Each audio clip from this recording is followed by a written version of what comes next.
प्रणाम, बहुत बहुत स्वागत बार सभी के आपके साथ हम बानी राकेश पांडे। एक बार फिर से देश दुनिया के खबर आपन बोली आपन भाषा में लेके आपके सामने हम हाजिर बानी। शुरुआत कर जाओ बड़ खबर के साथ। बड़ खबर कांग्रेस के लेके बा, कहे कि 2019 चुनाव के तारीखन का ऐलान हो चुकल बा। कांग्रेस के वर्किंग कमेटी यानी CWC के बैठक चल रहा बा गुजरात में। आपके बता दें कि 58 साल बाद गुजरात में CWC की बैठक चल रहा बा। ये बैठक में तमाम बड़ नेता लोग मौजूद बाड़े। कांग्रेस अध्यक्ष राहुल गांधी बाड़े, प्रियंका गांधी बाड़ी, सोनिया गांधी बाड़ी, पूर्व प्रधानमंत्री मनमोहन सिंह एक बैठक में हिस्सा ले रहा बाड़न। प्रियंका गांधी पहला तौर पर महासचिव बनला के बाद ए तरीका के कोनो बैठक में शामिल बाड़ी। कार्यकर्ता लोग के जे बड़ संख्या में उनको मौजूद बाड़े उनके संबोधित करी और संबोधन के दौरान उस साफ तौर पर कहली कि देश में एगो बदलाव के जरूरत बा, एगो चेतना के जरूरत बा और कांग्रेस कार्यकर्ता लोग की जिम्मेदारी बा कि देश के लोग के बीच जाए, जनता के बीच जाए और जनता में चेतना के जगावे। बदलाव के वक्त बा और 2019 में बदलाव हो सकत बा। एक तरफ गुजरात में CWC के बैठक चल रहा बा तो जो कांग्रेस अध्यक्ष राहुल गांधी के एगो बयान के लेके विवाद लगातार बढ़त जा रहा बा। दरअसल एगो कार्यक्रम के दौरान राहुल गांधी आतंकी मसूद अजहर के जी कह के संबोधित कैले।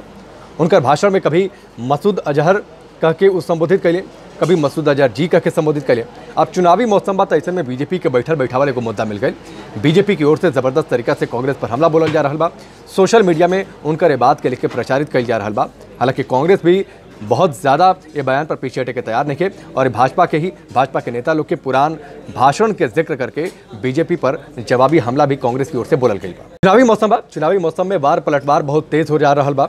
लगातार एक दूसरा पर बयानबाजी तेज हो जा रहा बा। इस तरह में प्रधानमंत्री मोदी ब्लॉग लिख के कांग्रेस पर हमला बोले बड़े।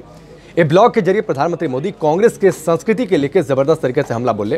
प्रधानमंत्री मोदी ये ब्लॉग में लिखले बाड़े कि जरूरत वक्त के ई बा कि कांग्रेस के परिवारवाद से देश के मुक्त कइल जाओ, कांग्रेस के संस्कृति से देश के मुक्त कइला के जरूरत बा।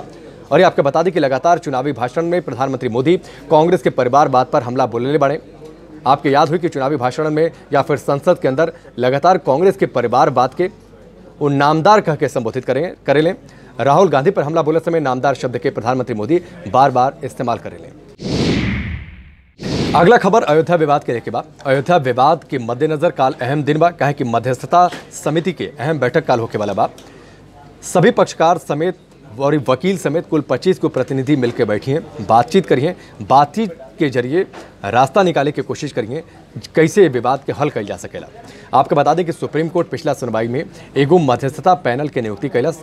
3 गो लोग एमे बाड़े जे अलग अलग पक्षन से बातचीत करिए, बातचीत करके ये देखे के कोशिश करिए कि क्या कोनो रास्ता निकालल जा सकेला ये विवाद के हल करे खातिर बातचीत के जरिए। सुप्रीम कोर्ट की ओर से कई बार ये बात की कहल गई बा कि बातचीत के जरिए ये विवाद के हल करे के कोशिश कल जाओ। आपके बता दें कि इलाहाबाद हाईकोर्ट ये बात के लेके यानी अयोध्या विवाद के लेके फैसला सुनले रहे। इलाहाबाद हाईकोर्ट विवादित जमीन के 3 हिस्सा में बंटे रहे। अब ये फैसला के सुप्रीम कोर्ट में चैलेंज कल गई। पिछला सुनवाई में सुप्रीम कोर्ट ये बात के साफ कैलस कि सिर्फ जमीन के मसला नहीं के दू समुदाय के बीच भावना के मसला बा, धार्मिक भावना इससे जुड़ल बा। लिहाजा कोशिश पहला ई होके के चाहिए कि क्या बातचीत के जरिए कोनो रास्ता ये विवाद के हल करे खातिर निकालल जा सकता कि ना। यही बात के ध्यान में रखे सुप्रीम कोर्ट एगो पैनल के नियुक्ति के लिए बा। ये पैनल अलग अलग पक्ष से बातचीत करी, वकीलन से बातचीत करी, ओकरी बाद अपन रिपोर्ट सुप्रीम कोर्ट में दी कि मध्यस्थता के जरिए ये विवाद के हल निकलता कि नहीं निकलत, कोनो फार्मूला ऐसे निकल के आवता कि नहीं निकलत। यानी आवे वाला समय काफ़ी महत्वपूर्ण बा अयोध्या विवाद के हल होके खातिर।